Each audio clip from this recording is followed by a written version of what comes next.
On my 17th birthday, I was making a wish in front of my cake. Joshua suddenly spoke. Could you return the scholarship to Robin? You've already been taking advantage of living in my house, and you still want to cling to that little bit of money?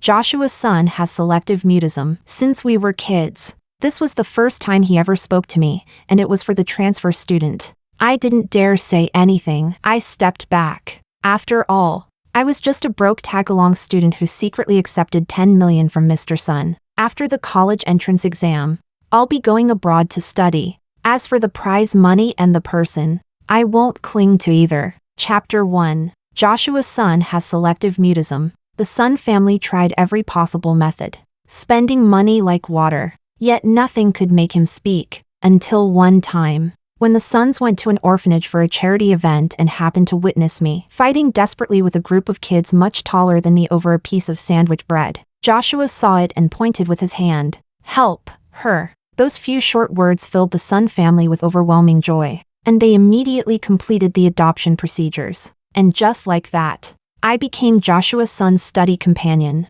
Back then, he was thin and short, and never spoke. Some notorious upperclassmen at school thought he was pretending and picked an auspicious day to beat him up. Since I was living under someone else's roof, I had to prove my worth. So I didn't back down at all. Facing a group of delinquents much bigger than me, I actually felt like I was seeing walking military medals. I grabbed a shovel from the school board director, who loved gardening, and chased them away. Even when I got punished and made to stand outside as discipline, I could still smile and do handstands by the window to entertain Joshua. Joshua thought it was embarrassing. He kept his little face stiff and refused to look at me. After class, he wrote me a note. Ever since that day at the orphanage, he had never spoken to me again. I know you like me, but you don't actually think doing these cheap little things can win me over, do you? Ridiculous. Stop dreaming about climbing your way up and becoming something you're not. Huh?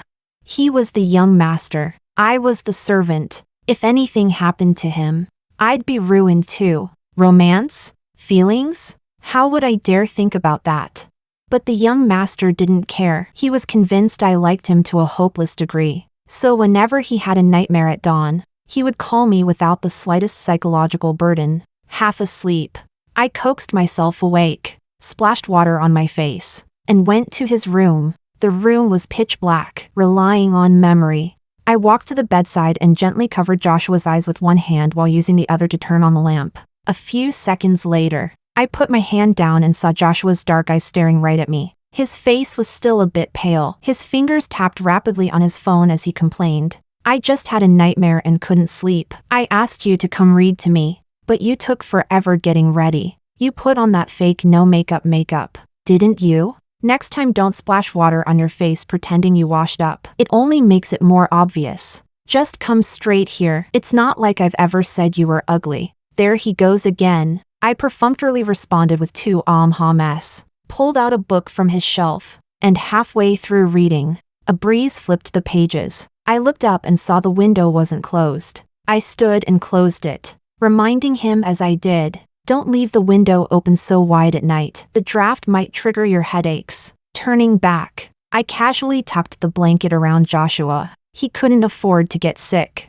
Otherwise, I wouldn't be able to sit in on the Sun family's private tutoring sessions with him tomorrow. They were expensive, $20,000 per class. While I moved, Joshua gave me that strange, unreadable look again. What's wrong? I asked. When it's time to fill out college applications, I'll allow you to choose the same university as me. He suddenly brought up the upcoming entrance exam a month away. I didn't react for a moment. Joshua grew anxious, his phone almost jabbing into my face. What? You're unwilling? Why would you be unwilling? Being able to attend a university with me is your honor. Stop pretending to play hard to get. Besides, it's not like you'll necessarily get into a university anyway. I took a deep breath and shook my head lightly. No, I'm just too excited. Satisfied with the answer, Joshua let out a soft hum and closed his eyes. Chapter 2. I quietly stepped out of the room and closed the door, only to run into the butler who had been waiting outside for quite some time.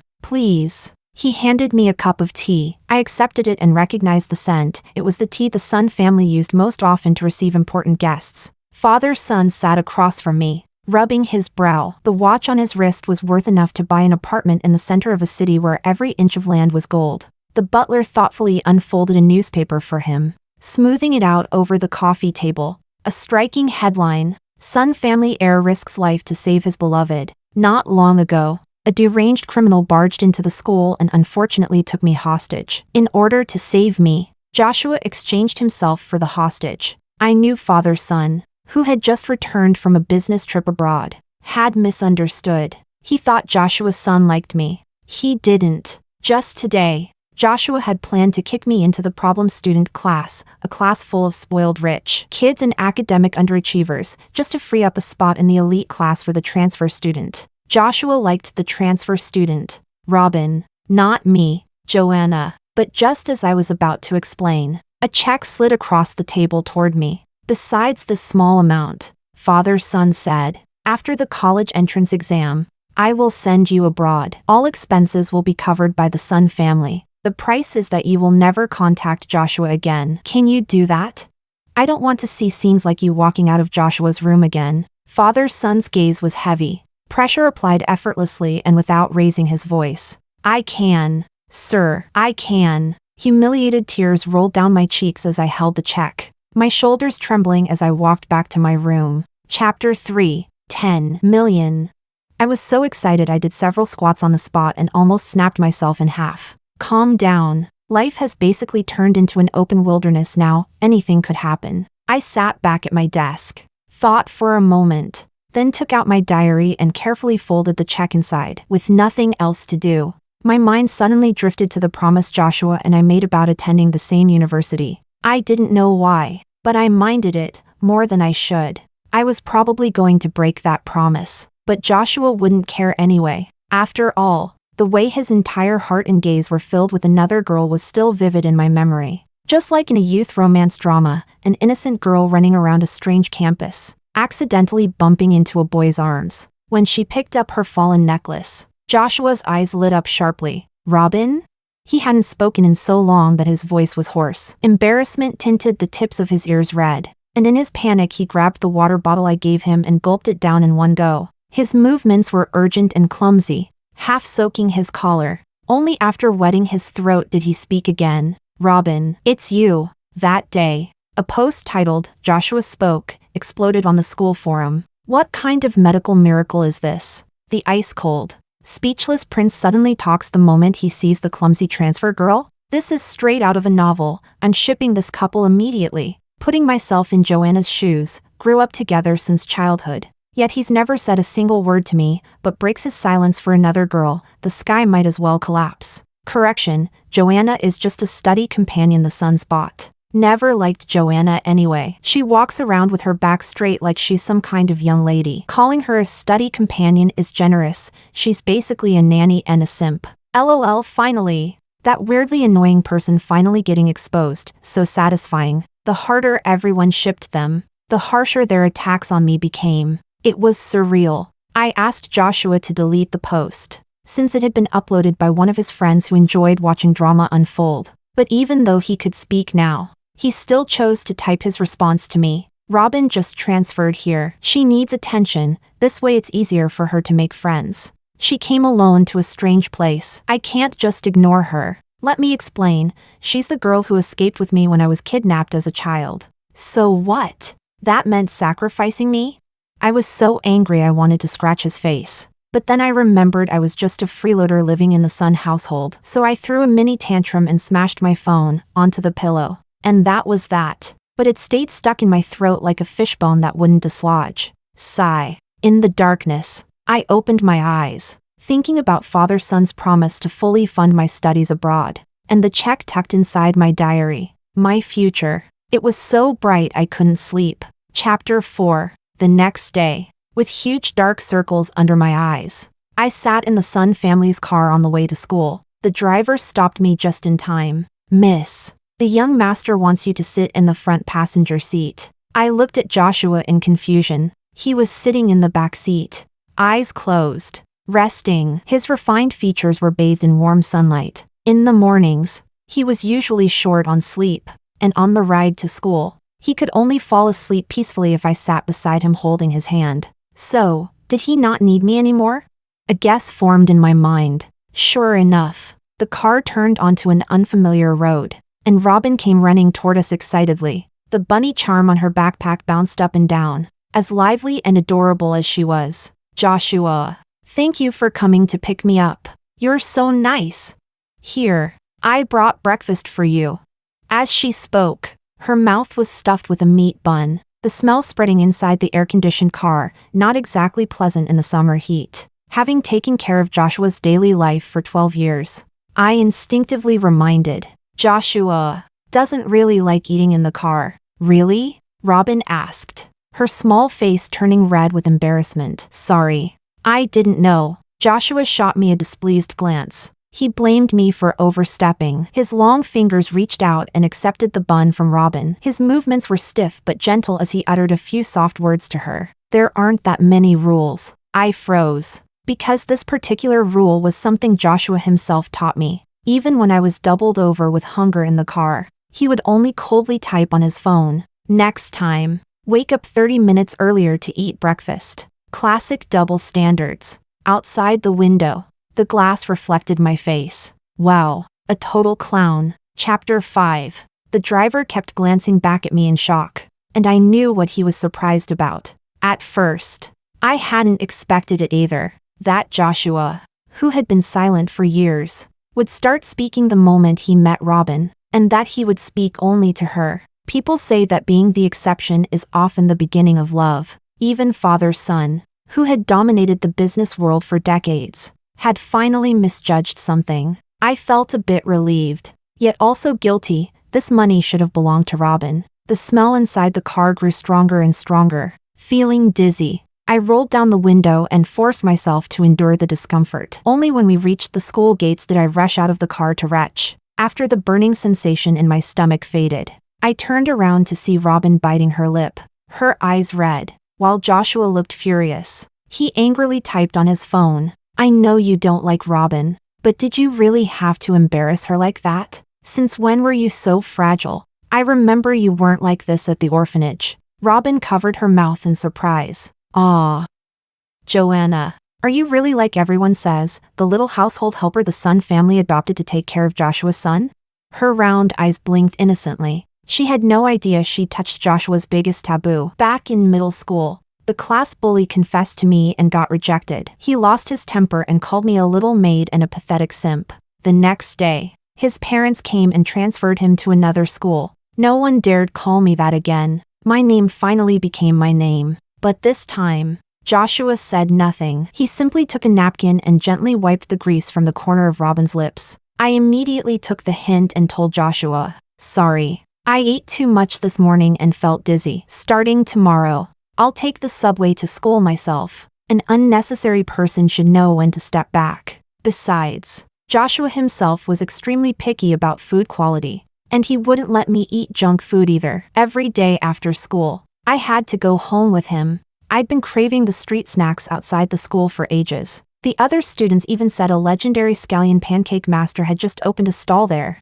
But Joshua's expression darkened even more than when he was defending Robin earlier. He typed another line. "What are you throwing a tantrum for? The Sun family's car isn't too small to fit you." A suggestion. Rejected. Completely baffling. Chapter 6. Arriving at school, I first went to the homeroom teacher's office to handle the transfer procedures before returning to the classroom to pack my desk. My classmates whispered among themselves, "Joshua used to spoil Joanna so much. I almost thought she really managed to climb the social ladder." Climb what? He literally transferred her to the worst performing class. I heard that class is full of spoiled rich kids who never study. If she goes there, she'll probably get bullied so badly she drops out. Serves her right. Who told her to look all high and mighty this morning? Criticizing Robin with that tone. Joshua doesn't like eating in the car? And then Sun God didn't even hesitate before eating Robin's lovingly prepared breakfast.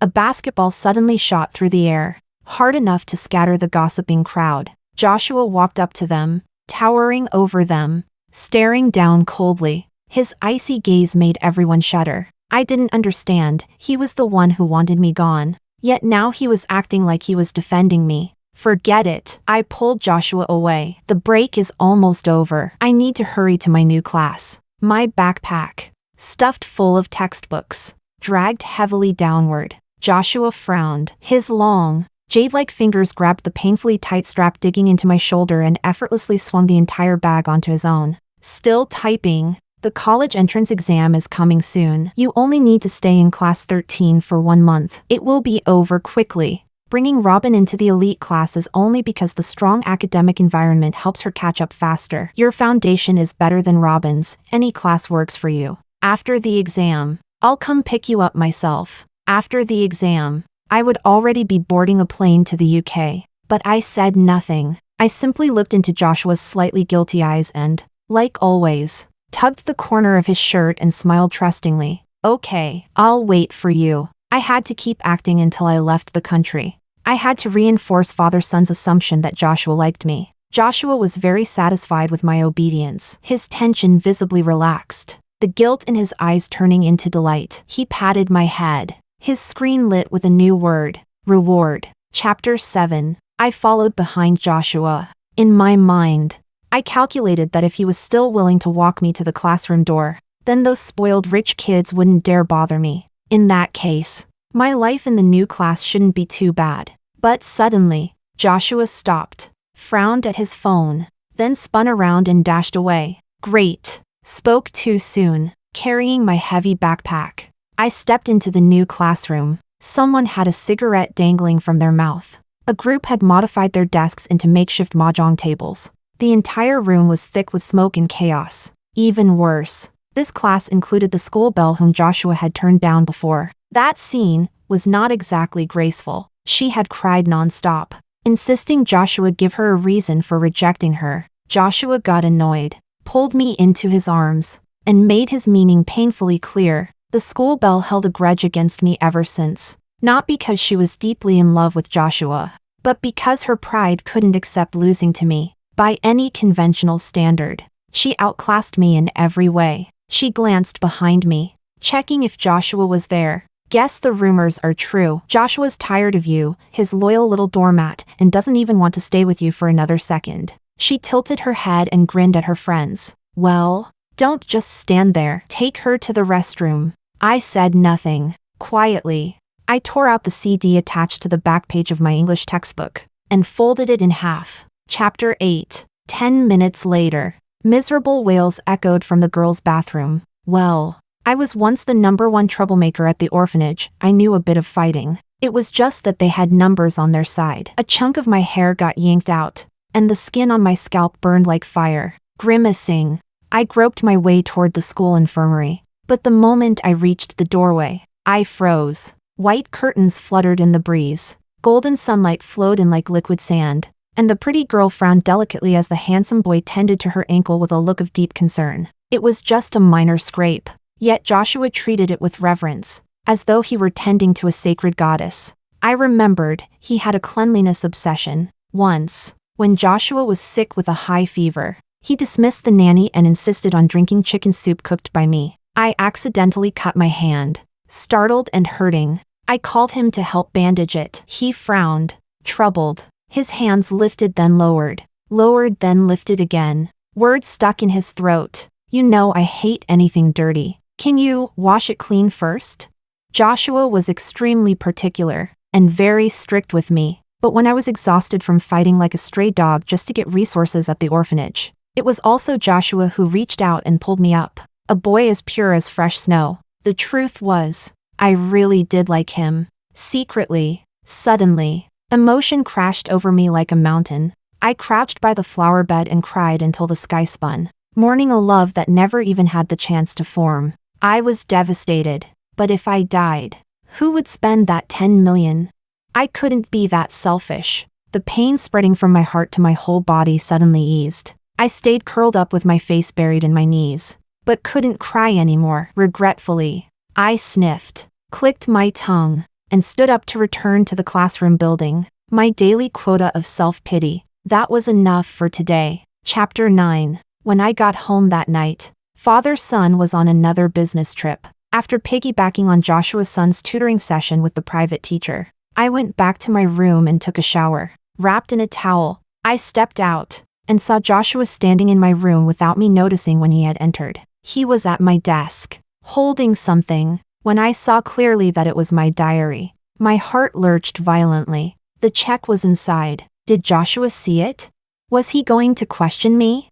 Once he knew the truth, would he march straight to father's son to clarify everything so the Sun family could save their 5 million? Then what about my life? My studies abroad? My future happiness? In an instant, my whole body went stiff. I walked toward him in a daze, each step as heavy as if my feet were weighed down with concrete. Hearing my movement, Joshua turned around. His eyes and expression were so cold the air felt like it froze. He lifted the diary slightly. No explanation? The password used to be my birthday. Why did you change it? Since childhood, Joshua had a strong curiosity, borderline possessiveness, about my diary, even demanding I set the password to his birthday. He held up his phone, confronting me. I was guilty as hell, jumping a little to shorten our height difference. I snatched the diary back. I just felt like changing it. Open it. I want to read it. No. The refusal burst out before I could think, realizing how reactive I sounded. I quickly forced a smile to appease the young master. It's really nothing. Girls just have some personal thoughts we can't tell outsiders. I'm an outsider? Joshua's expression darkened further. That's not what I meant. I tried to steer the topic away and toss the diary onto the bed, but his hand gripped my wrist tightly. Joshua raised his phone with one hand, and with the other, squeezed my wrist hard enough to hurt. His eyes narrowed dangerously. There's something new inside, something even I can't see? What if I insist? His long fingers slid from my wrist to my hand and slowly pried open the fingers clutching the diary. Seeing doom incoming, I improvised desperately. Actually, I stuck your photos inside. My voice was tiny, like a mosquito. My fingers twisted at the hem of my clothes over and over, embarrassment written all over my face. From above came a low chuckle. Joshua's expression was one of smug certainty. I knew it. He typed, "Makes sense. I should have guessed. You can walk out wearing just a towel to seduce me. What else would you record in your diary except me? Get dressed and come downstairs. I'm taking you somewhere." After getting ready, I peeked out the window and saw Joshua holding a bicycle, the tip of his shoe idly tapping at the patches of moonlight filtering through the leaves. It was so late. What was he planning?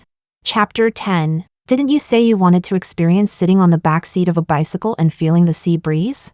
I learned it specially for you. Joshua seemed embarrassed. He quickly turned off his phone screen and nudged me to sit on the back seat. He pedaled along the cycling path. I didn't dare hold him too boldly, so my hands only lightly tugged at the fabric by his waist. As we approached the sea, the wind on my face grew salty and damp, but it didn't feel unpleasant. On the contrary, it was soothing. The road was uneven. After a bump, I swayed a little. Joshua kept one hand steady on the handlebars and still had a free hand to pull my hand securely around his waist. My heart thumped wildly, and my confusion grew even stronger. What exactly was Joshua trying to do?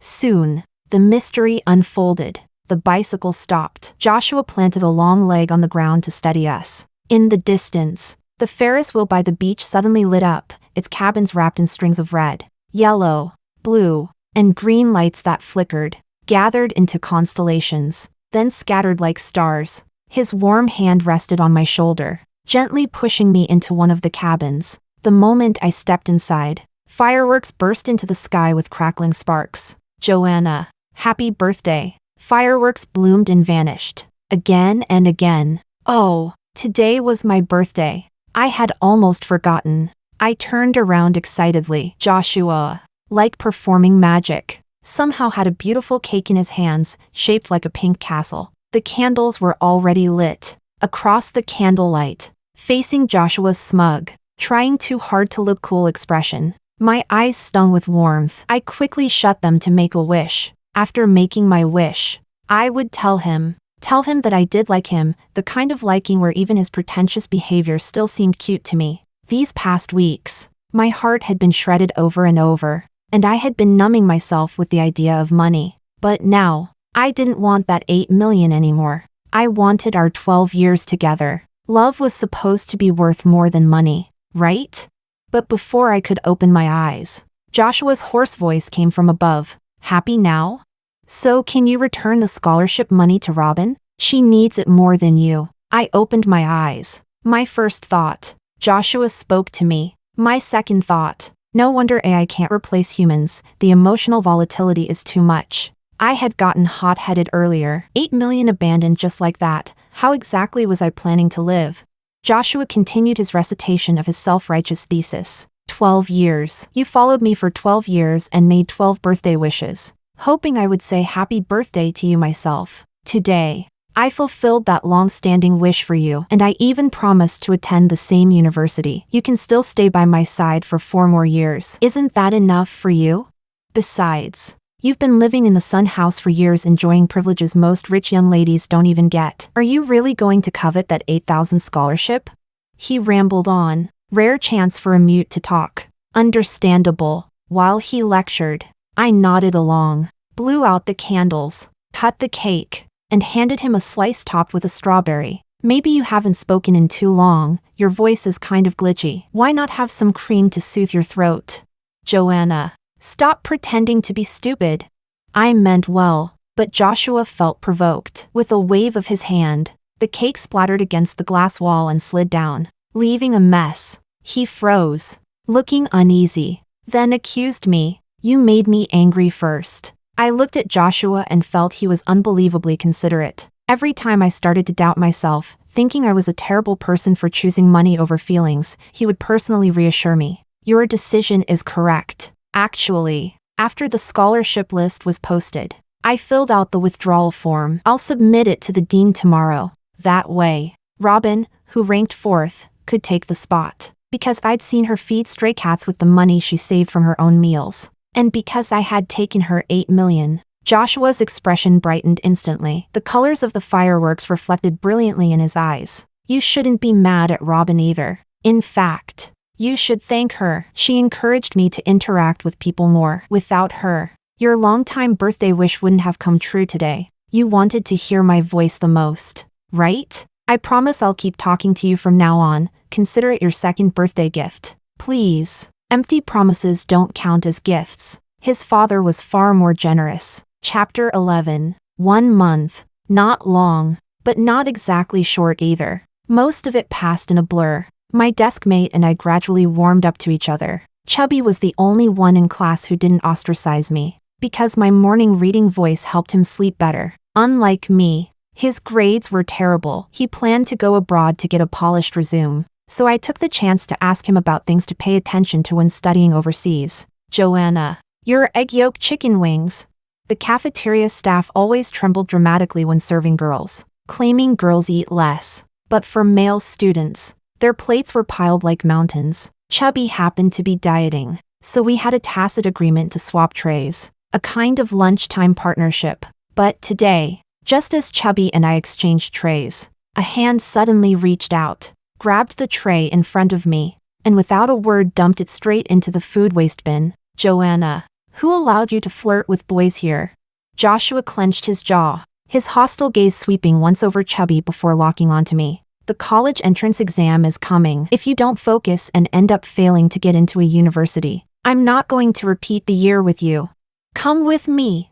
Joshua tugged my arm and pulled me toward the exit, but Robin stepped in to block him. Move. Joshua pushed Robin aside, uncharacteristically snapping at her. But a second later, reason returned. He took a deep breath, forcing his tone to soften. Sorry, Robin, I can't eat with you today. Can you wait by yourself for a bit? I have something important to ask Joanna. Robin scratched her head. No, I wasn't trying to stop you. I just wanted to ask, if you're not going to eat, can you give your meal to me? Her eyes were glued to the tray. Only then did I realize Robin never actually had ill intent toward me. She simply had that pure, oblivious personality, zero emotional radar. As expected, Joshua choked on his words. Then before leaving, shoved his meal card into her hand. If that's not enough, get more. Chapter 12. The moment we stepped out of the cafeteria, Joshua couldn't wait to confront me. Joanna, do you have no shame at all? I felt his temper was even more illogical than the final problem on a math exam. Thinking for a moment, I asked, what happened? Joshua dragged a hand down his face in frustration. What happened? You're seriously asking me that? We're this close to the college entrance exam, and you're out flirting with some guy? You even stuck to him like glue. Do you know the school forum is saying you two are dating? I guess you must be starving, if you're willing to go after someone like that. Thanks to Chubby's elite food-grabbing skills, I'd been eating hot meals every day lately, so without thinking, I said, "He's my friend. Don't be so mean to him." You're proud of that now? I didn't come here to listen to you sing praises about some great friendship. Stay away from him. Did you hear me? Chubby is the first friend I've ever made. I lifted my head, meeting Joshua's gaze. All my life I've revolved around you and the Sun family, going back and forth between two places every single day. I never had a social circle of my own. Then you transferred me to another class where no one talked to me. Now I finally have a friend. Why do you think you have the right to interfere with who I'm friends with? You think I'm interfering? Joshua's eyes grew colder. Fine, go make your friends. You don't actually think North City has only one top university, do you? Before you apologize, I'm not telling you which school I'm applying to. He threw down the threat and stormed off. He had no idea. Right now, I didn't care at all which university he chose. Chapter 13. When I returned to the classroom, Chubby had already moved away from my seat. When our eyes met, he looked guilty and quickly avoided my gaze. It wasn't what he wanted, but he couldn't afford to offend the Sun family. I understood. Losing the first friend of my life stung for a moment, but I quickly refocused on my studies. After all, the better my exam results, the more Sun's father would be willing to pave my way abroad. On exam day, Joshua was still angry. He sat in the car glaring at me, and just as I reached for the door handle, he suddenly ordered the driver to drive. I nearly fell and ended up inhaling a whole mouthful of exhaust fumes. People say men aren't petty. He waited days just to get that one revenge moment. Tell me that isn't petty. I decisively pulled out my phone and booked a ride.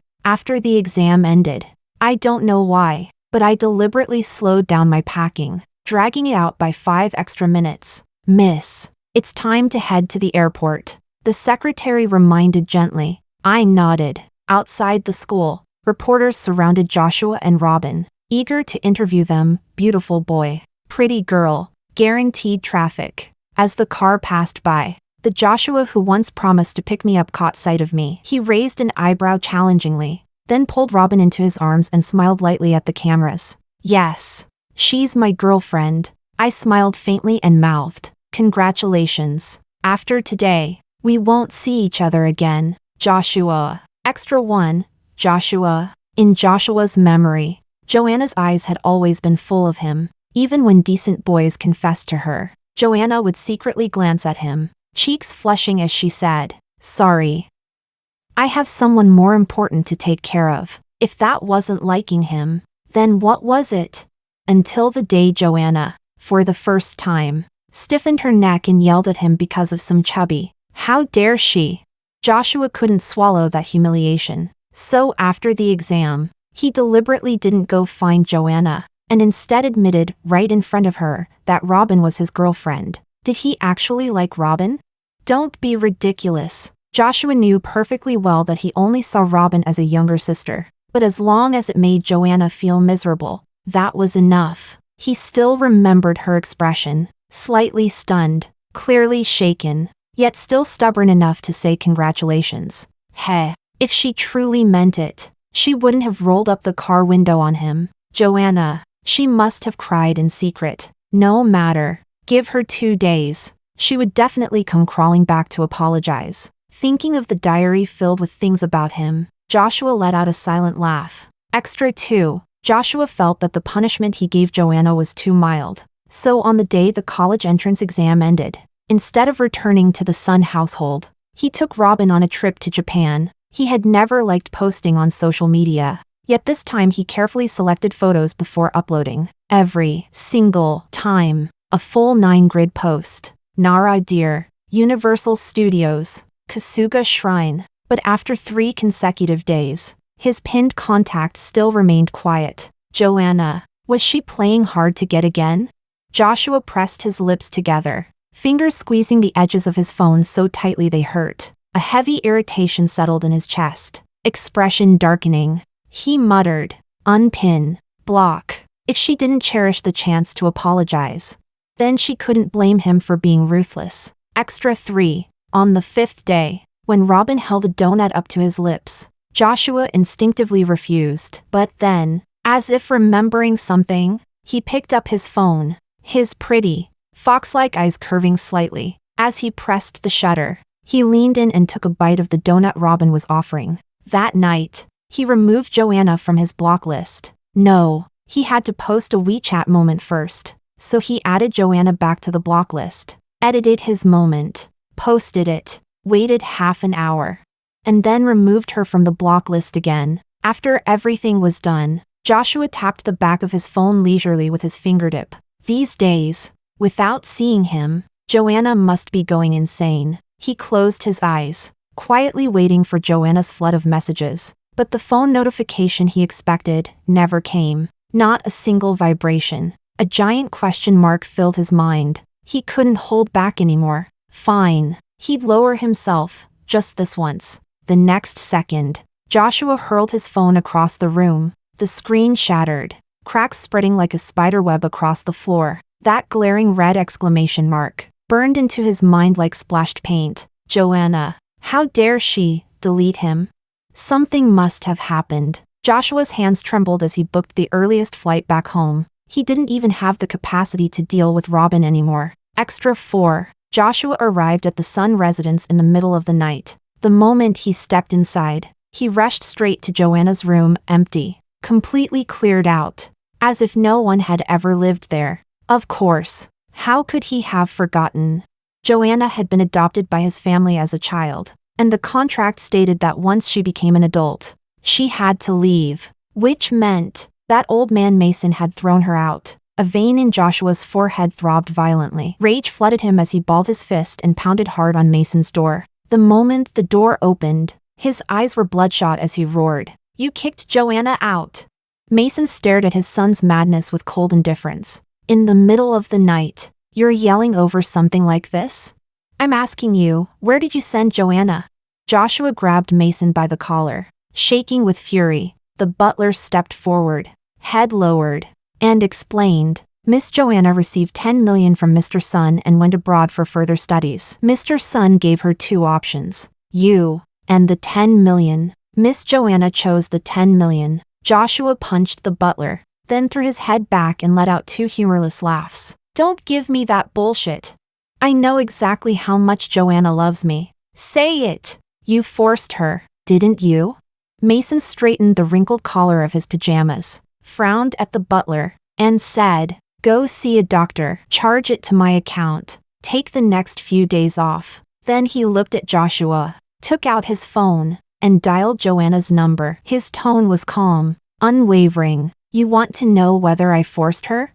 Listen for yourself." The phone rang. Only 2 seconds passed, but Joshua had never been this tense. The call connected. Joanna's clear voice came through. "What is it, Uncle Sun?"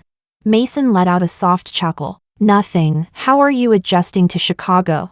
"Everything's great, thanks to the teacher you introduced me to. I'll soon be able to study at the school I've always wanted." Joshua snatched the phone, disbelief and fury twisting his expression. "Joanna, what do you mean? Did my dad force you to leave? You didn't actually want that 10 million, did you? Say something. As long as you tell me you like me, I'll go to you right now." The line fell silent for 2 seconds. "No, Joshua, I took the money of my own will. I left you of my own will. No one forced me." "But didn't you like me since we were kids?" Joshua asked, unwilling to accept the truth. Any nanny who receives an astronomical salary will do her best to take care of her employer. "You're saying, to you, I was just your employer." Joanna sighed faintly. "Don't make trouble. It's late. Get some rest. I'm very satisfied with my life now." The unspoken message. "Don't disturb her again." Joshua held the phone, looking upward as harsh ceiling lights pierced through his fingers, stabbing his eyes. He raised a hand to cover them, and as he laughed, tears suddenly spilled out. So that's how it was. Joanna had never liked him at all.